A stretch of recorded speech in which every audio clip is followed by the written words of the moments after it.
Grandes fraudes de la ciencia. Hoy, el turco ajedrecista. En 1769, el barón Wolfgang von Kempelen construyó un robot que podía jugar al ajedrez. Y esto no es broma, un robot inteligente en pleno siglo XVIII. Se trataba de un maniquí con túnica y turbante, sentado sobre una cabina de madera del tamaño de un escritorio. El dispositivo se llamaba el Turco. Se ve que hubo mucho tiempo para construirlo, pero no tanto para buscarle un nombre original. Esta cabina tenía puertas que una vez abiertas mostraban un mecanismo de relojería que al activarse era capaz de jugar una partida de ajedrez contra un humano a un alto nivel ajedrecístico. Y no solo eso, además era capaz de ganarle. El talentoso inventor von Kempelen exhibió por primera vez al Turco en 1770 en la corte de María Teresa, la emperatriz de Austria. El furor fue tal que hizo una gira por Europa durante más de 10 años. El Turco era toda una celebridad. En su gira por Europa, el Turco fue exhibido en París, donde llegó a ganarle una partida al científico y político estadounidense Benjamin Franklin. Sin embargo, von Kempelen se sentía molesto con el tiempo que le llevaba a ocuparse del Turco y decidió dejarlo en un rincón del Palacio de Austria. ¡Qué perezoso el varón! En 1804, von Kempelen murió, pero la vida ajedrecística del Turco no. El autómata fue a parar a manos del inventor Johann Melsel, que trabajaba en la corte de Viena. En 1809, el Turco derrotó en una partida de ajedrez a Napoleón Bonaparte en Schönbrunn durante la campaña de la batalla de Wagram. Antes que Napoleón lo acusara de desacato, Melsel llevó al autómata a jugar en Francia e Inglaterra, pero tenía tantas deudas que decidió viajar a los Estados Unidos para exhibirlo y así lograr un rédito económico.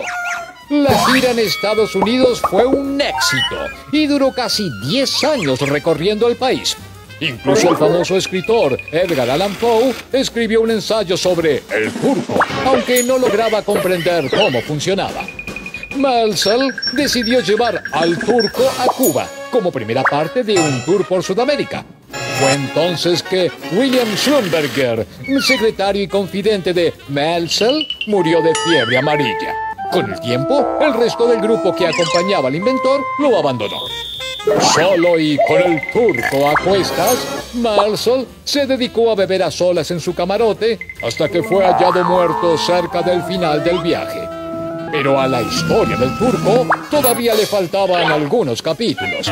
El doctor en medicina John Mitchell, que era el médico personal de Edgar Allan Poe, se convirtió en el nuevo dueño del Turco y se dedicó a restaurarlo.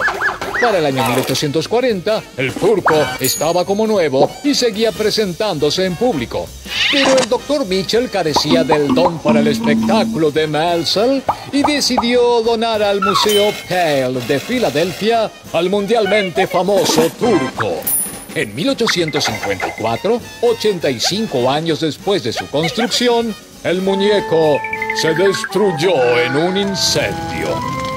Pero ¿se supo alguna vez cómo funcionaba esta maravilla de la tecnología? Sí, se supo. Y el llamativo muñeco de madera conocido como el Turco no era más que un fraude.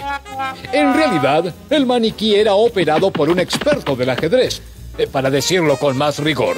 A lo largo de su extensa vida, el Turco fue manejado por al menos 15 grandes jugadores de ajedrez.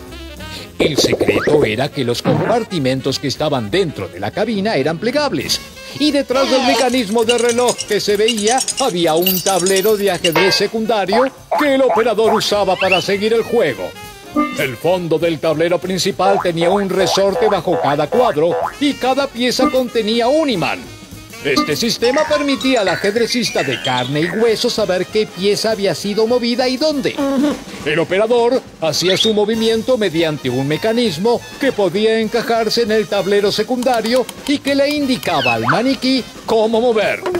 Pero no solo el Turco era una farsa. Su creador, el barón Wolfgang von Kempelen, Ni siquiera era varón.